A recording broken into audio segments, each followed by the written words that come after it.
સ્વાધ્યાય 6.3 દાખલા નંબર 7 આકૃતિમાં એટલે કે ત્રિકોણ ABCમાં AD એ BC અને CE એ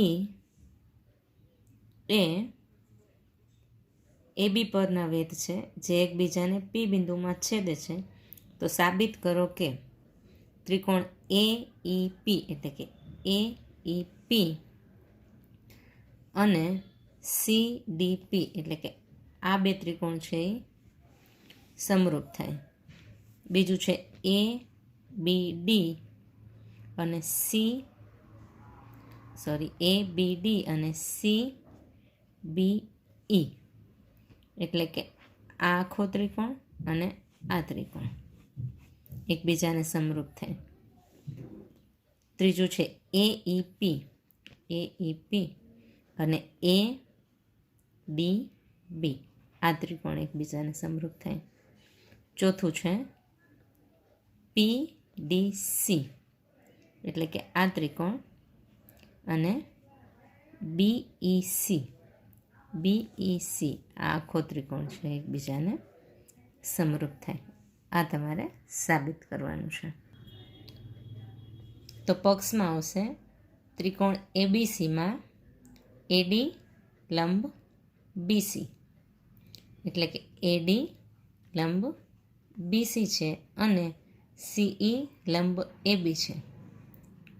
CE લંબ AB છે જે એકબીજાને P બિંદુમાં છેદે છે. અને સાધ્યમાં આ જે 4 ત્રિકોણોની પેર આપેલી છે એને તમારે સમરૂપ સાબિત કરવાનું છે. તો પહેલાં આપણે લઈએ છીએ ત્રિકોણ AEP અને ત્રિકોણ CDP.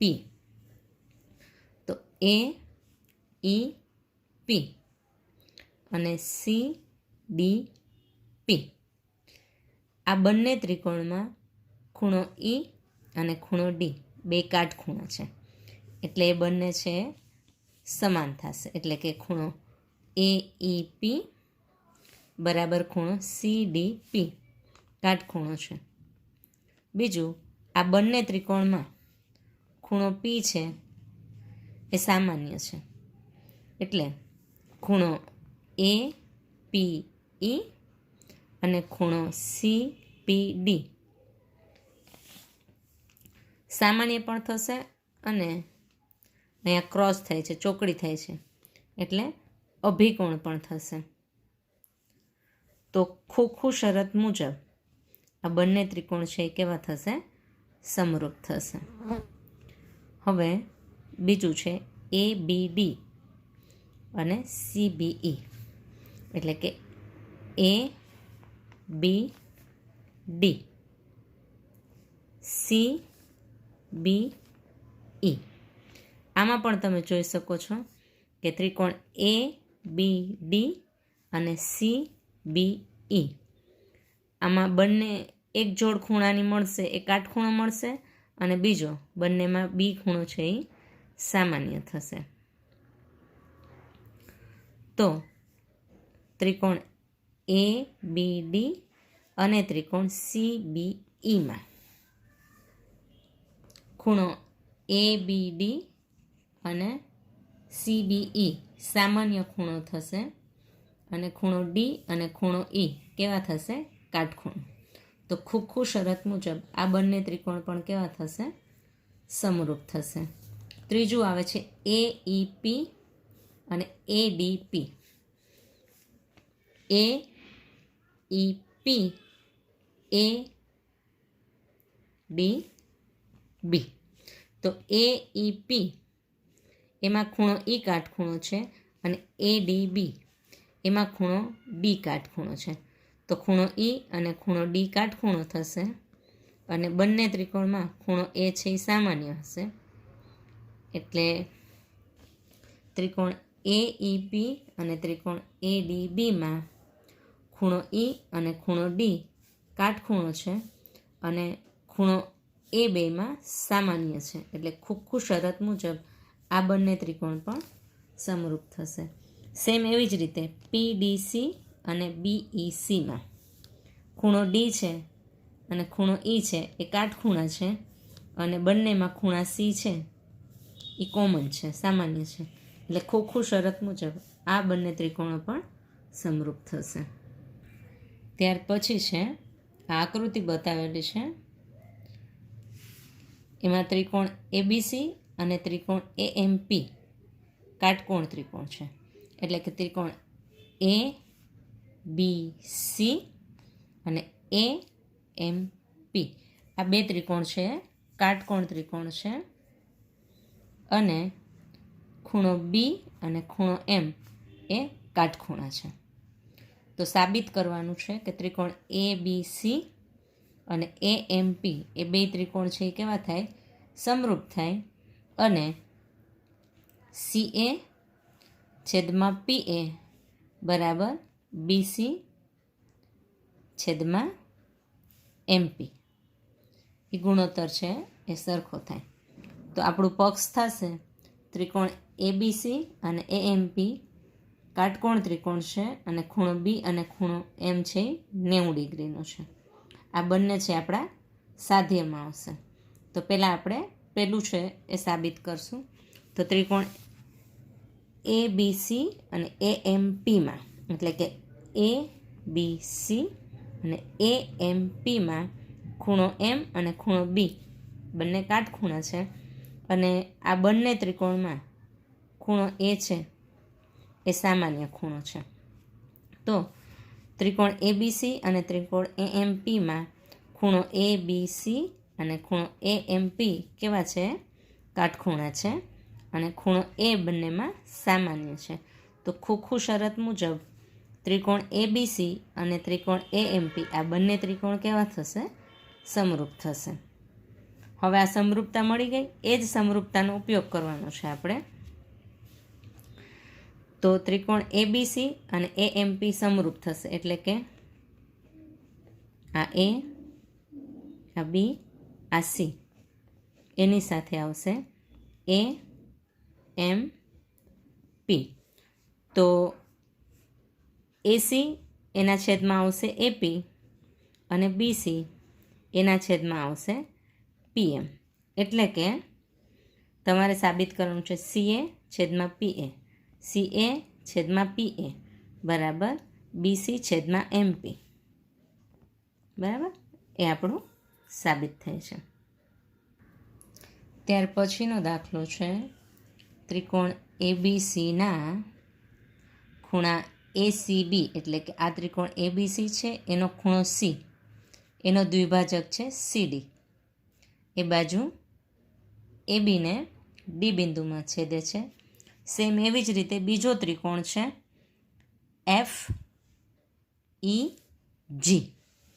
એમાં એ ત્રિકોણમાં ખૂણા જીનો દ્વિભાજક જીએચ, આ જીનો દ્વિભાજક જીએચ એ બાજુ એફ ઈને એચ બિંદુમાં છેદે છે. હવે અહીંયા બે ત્રિકોણ એટલે કે ત્રિકોણ એ બી સી અને એફ ઈ જી, એફ ઈ જી આ બે ત્રિકોણ સમરૂપ આપેલા છે. તો તમારે સાબિત કરવાનું છે કે સીડી છેદમાં જીએચ બરાબર એસી છેદમાં એફજી. એ સિવાય ડી સી બી એટલે કે આ ડી સી બી ત્રિકોણ એચ જી ઈ સાથે અને ડી સી એ ત્રિકોણ એચ જી એફ સાથે સમરૂપ થાય છે. આટલું તમારે સાબિત કરવાનું છે.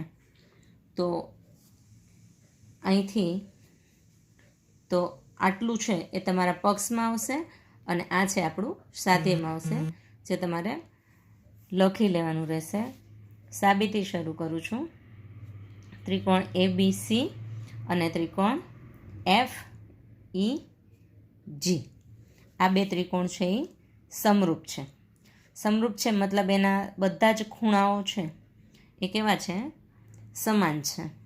એટલે કે ખૂણા એની સાથે ખૂણો એફ, બીની સાથે ખૂણો ઈ અને ખૂણો સી એટલે કે એ સી બી એની સાથે ખૂણો એફ જી ઈ. અહીંયા મેં આખો ખૂણો એટલા માટે લીધો છે કે આ ખૂણા ઉપર આપણે દ્વિભાજક લેવાનું છે. એટલે એ સી બી અને એફ જી ઈ આ પણ કેવા થશે? સમાન થશે. તો સીડી છે એ ખૂણા સીનો દ્વિભાજક છે, એટલે ખૂણા સીના બે સરખા ભાગ થશે, એ સી ડી અને ડી સી બી.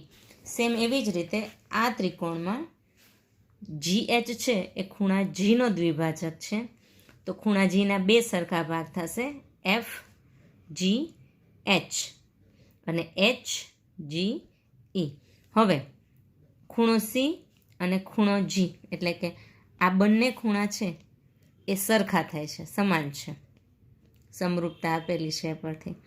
તો એના દ્વિભાજકથી જે બે ખૂણા બને છે એ બંને ખૂણા પણ કેવા થશે? સમાન થશે. તો અહીંયા એ સી ડી અને એફ જી એચ એ બંને કેવા થશે? સરખા થશે. સેમ એવી જ રીતે ડી સી બી અને H G E, D C B H G E આ બંને કેવા થશે? સમાન થશે. હવે આપણે એક ત્રિકોણ લઈ લઈએ, એ સી ડી અને એફ જી એચમાં. તો આ બંને ત્રિકોણમાં આ એ સી ડી અને એફ જી એચ એ આપણે અગાઉ સાબિત કરી લીધું છે, અને ખૂણો એ અને ખૂણો એફ એ તમને પક્ષમાં જ આપેલું છે. તો ખોખું શરત મુજબ આ બંને ત્રિકોણ છે એ કેવા થશે? સમરૂપ થશે. એટલે કે એ સી ડી અને એફ જી એચ સમરૂપ થશે. તો એ સી ડી અને એફ જી એચ આ સમરૂપ થયા. તો એને અનુરૂપ બાજુઓ છે એનો ગુણોત્તર છે એ કેવો હોય? સમપ્રમાણમાં થાય. એટલે કે સી ડી છેદમાં જી એચ અને એસી છેદમાં એફ જી મળે, જે તમારે પેલું સાબિત કરવાનું હતું સાધ્યમાં. હવે બીજું છે ડી સી બી અને એચ જી ઈ આ બંને ત્રિકોણને તમારે કેવા બતાવવાના છે? સમરૂપ બતાવવાના છે. તો આગળ આપણે સાબિત કર્યું ડી સી બી એટલે કે આ ડી સી બી અને એચ જી ઈ આ બંને ખૂણા છે એ કેવા થશે? સમાન થશે, જે આગળ આપણે સાબિત કર્યું. અને ખૂણા બી એની સાથે ખૂણો ઈ સમાન થશે, કેમ કે આ બંને ત્રિકોણ છે એ કેવા છે? સમરૂપ છે. તો આ તમને પક્ષમાં જ આપેલું છે. તો ખોખું શરત મુજબ આ બંને ત્રિકોણ પણ કેવા થશે? સમરૂપ થશે. ત્રીજું તમારે સાબિત કરવાનું છે ડી સી એ અને એચ જી એફ આ બંને ત્રિકોણને સમરૂપ સાબિત કરવાના છે. તો એના માટે આ એ સી ડી અને એફ જી એચ આ બંને ખૂણા પણ આપણે આગળ સાબિત કરી દીધું કે આ બંને ખૂણા કેવા છે? સમાન છે. અને ખૂણા એની સાથે ખૂણો એફ સમાન છે, એ પણ તમને ક્યાં આપેલું છે? પક્ષમાં આપેલું છે. તો ખોખું શરત મુજબ આ બંને ત્રિકોણ પણ કેવા થશે? સમરૂપ થશે. એના પછીનો દાખલો છે 11મો. અહીંયા એક આકૃતિ આપેલી છે, એમાં ઈ છે એ સમદ્વિબાજુ ત્રિકોણ એટલે કે એ બી સી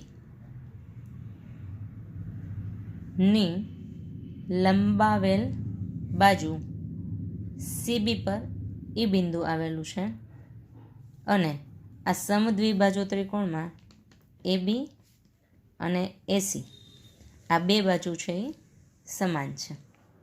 એડી છે એ બીસી પરનો લંબ છે, અને આ ઈ એફ છે એ એસી પરનો લંબ છે.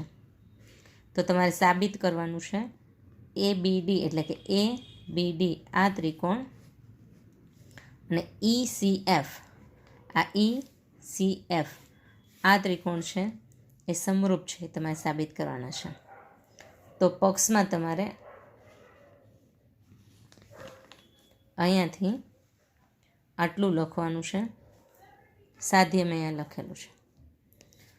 તો હવે તમને જે આપેલું છે એનો ઉપયોગ કરીએ. તો ત્રિકોણ ABCમાં ત્રિકોણ ABC કેવો છે? સમદ્વિબાજુ ત્રિકોણ છે, એટલે કે કોઈ પણ બે બાજુ છે એ સમાન છે. અહીંયા તમને આપી દીધી છે AB અને AC, આ બે બાજુ સમાન છે. તો જે બે બાજુ સમાન હોય તો એની સામેના ખૂણા પણ કેવા થાય? સમાન થાય. તો AB, આ AB એની સામેનો ખૂણો કયો થાય?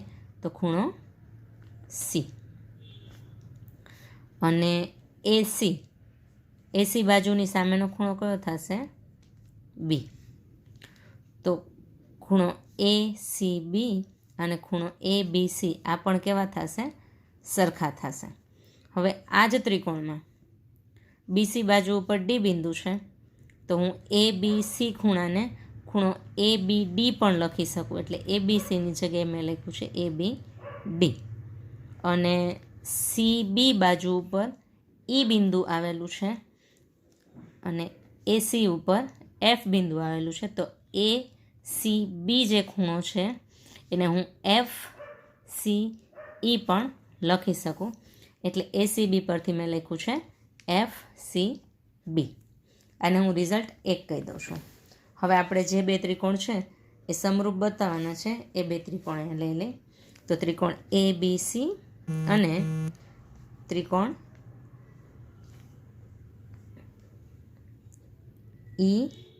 EFCમાં અહીંયા આપણે સાબિત કર્યું ABD FCE, જે આપણે સાબિત કર્યું. તો ABD બરાબર FCB, એટલે કે ABC અને EFCમાં ખૂણો ABD બરાબર ખૂણો FCE થાય. એ સિવાય આ ખૂણો D અને આ ખૂણો ખૂણો F આ બંને કેવા છે? કાટખૂણા છે. તો આ ત્રિકોણની અંદર ખૂણો F કાટખૂણો છે અને ABCમાં ખૂણો D છે કાટખૂણો છે. તો ખુખુ શરત મુજબ ત્રિકોણ ABD અને ત્રિકોણ EFC બંને કેવા થશે? સમરૂપ થશે.